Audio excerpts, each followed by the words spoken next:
Welcome to the video on definiteness. Definiteness has to do with indicating that things are one thing and not another. An indefinite noun would be a house, just any old house, not any particular house. But if we wanted to talk about a particular house, we would find some way of making that noun definite. For example, by using the house. And this specifies what it is you or someone else is talking about. Now, in Hebrew, nouns that are definite could be nouns with what is called the definite article. This is a hey at the beginning of a word, usually hey patach. So, for example, the king, hamelech. Just melech would be a king. When we put this hey on the beginning, it signifies that it's the king we are talking about. However, we could be also talking about a particular person or place as some kind of name. For example, here, Yehudah, Judah. And names are by themselves already definite. They do not need this particle hey put on the beginning.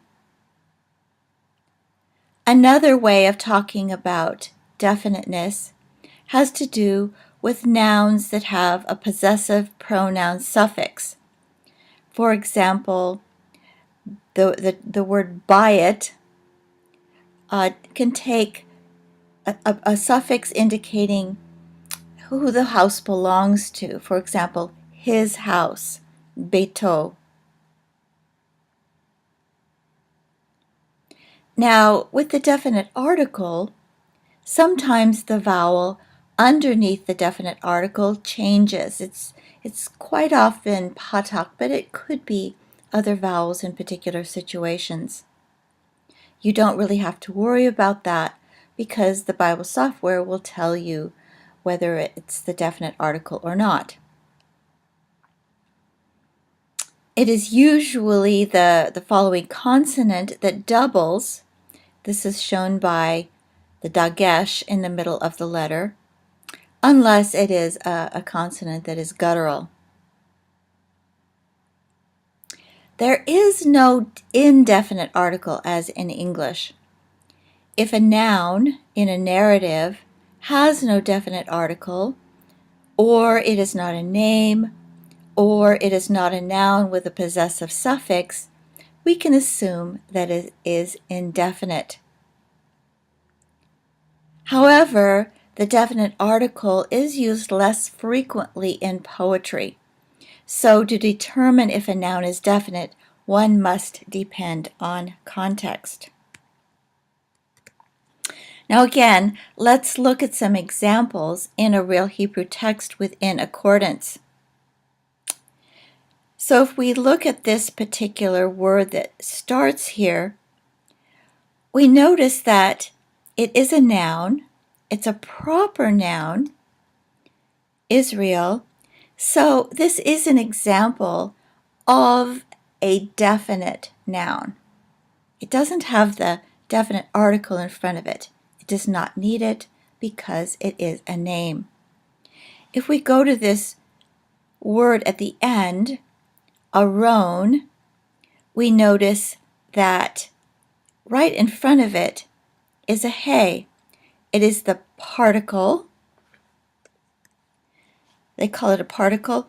Art, that means it is an article. It means the, pronounced ha. So this noun plus the definite article on the beginning tells us that it is a definite noun. Let's look at another version. Let's go down to priests. We noted before that this is plural, We notice also that it has a hey on the beginning. And if we look at that hey, we notice again, it's the particle, it's an article, and it means the pronounced ha. So this whole word would be pronounced the priests. Here on the word in the fourth line, we have mkomo. Now notice what it says about this first part. It says it is a noun, common masculine singular, construct, meaning place. But notice what's on the end of it. We notice that it says it's a suffix, third masculine singular. So we have a noun plus the suffix. This again is definite because it is telling you that it is his or its place.